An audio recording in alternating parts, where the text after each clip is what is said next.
Assalamualaikum warahmatullahi wabarakatuh. Waalaikumsalam warahmatullahi wabarakatuh. Kembali bersama Fajar Berkah. Pasti berkah. Bersama saya Abai. Bersama saya Sukma. Saya Tiara. Dan di tengah-tengah kita nih udah ada Bapak Ustadz Eri Abdurrahim. Apa kabarnya Pak Ustadz? Alhamdulillah baik. Alhamdulillah. Tiara, mau nanya nih aku. Tiara lagi. Mau nanya apa Sukma? Mau nanya apa? Boleh. Tema kita hari ini apa nih? Oh, nanyain tema. Iya, Kirain mau nanyain tema yang dong. lain gitu. Tema Tema dong. terus yang ditanya.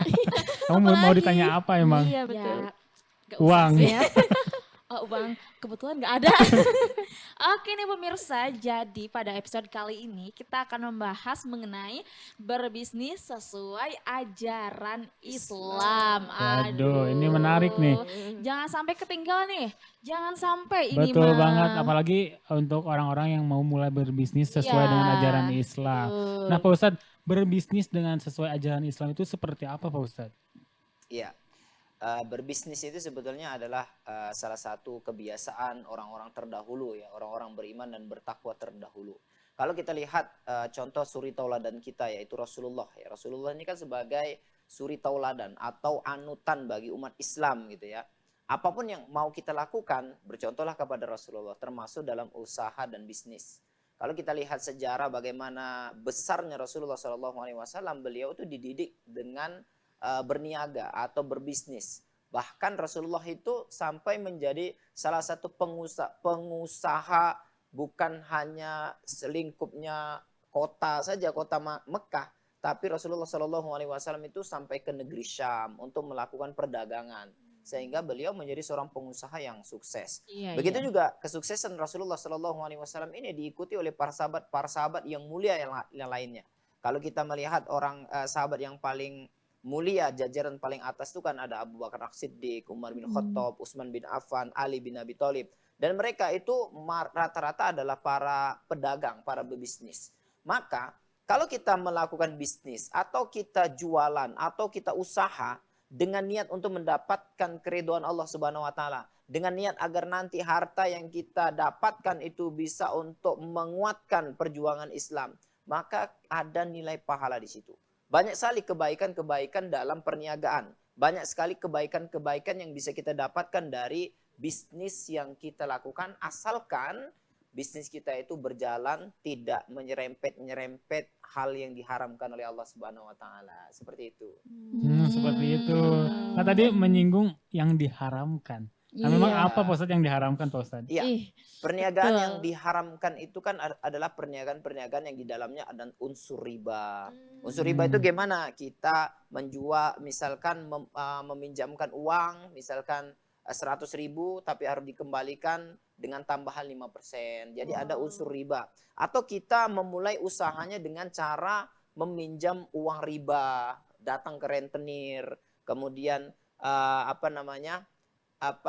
memulai usaha kita dari sesuatu yang tidak dibenarkan, diharamkan. Kemudian termasuk jualan yang di dalamnya ada sumpah-sumpah palsu. Oh ini bagus ini, kami ambil dari tempat yang terbaik apa semua, padahal semuanya nggak betul.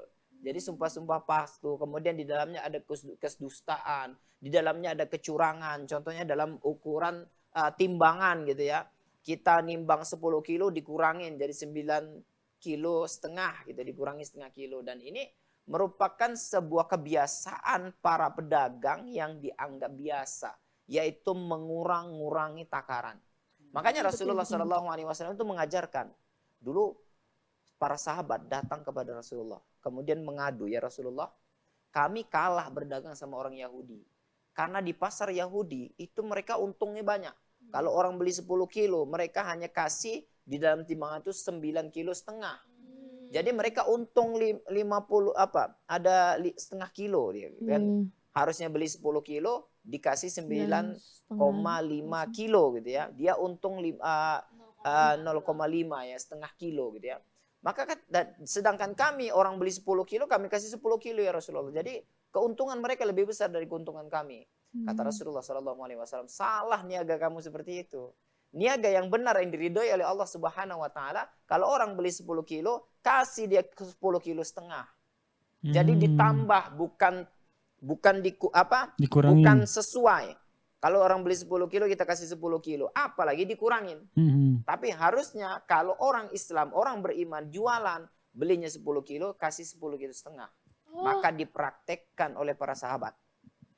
Di setiap pasar-pasar umat Islam, kalau orang beli 10 kilo ditambah setengah kilo, jadi 10 kilo setengah. Akhirnya tersebarlah ke seluruh ya Arab saat itu bahwa kalau mau belinya ke pasar orang Islam. Kalau beli ke pasar orang Yahudi dikurangi takaran. Tapi kalau belinya di pasarnya orang Islam, maka ditambah. Maka orang semua berbondong-bondong beli kepada umat Islam. Akhirnya apa yang terjadi? Umat Islam juga yang untung. Semuanya beli ke pasar umat Islam. Iya betul. Gitu.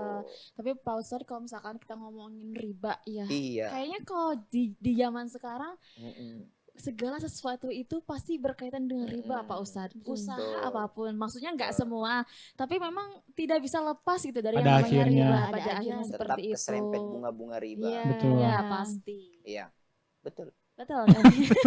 Iya. Makanya kita hari ini sudah terjebak dengan sebuah situasi di mana riba itu menjadi sebuah kewajiban. Orang kalau nggak pakai harta riba susah kayaknya untuk berkembang kan Iya, gitu. betul. Nah, tidak lagi kenapa? Karena memang sistemnya sudah dibuat seperti itu, sistem kapitalis ya, sehingga kemudian manusia itu kita memang dijebak dengan sebuah riba, ikatan-ikatan hutang, sehingga kemudian kita tidak bisa lepas dari itu semuanya. Aduh, Betul. Tapi pembukaan. tetap yang haram tetap haram. Itu Ah. tidak menjadikan kemudian itu menjadi halal. Oke. Oke. Gimana nih?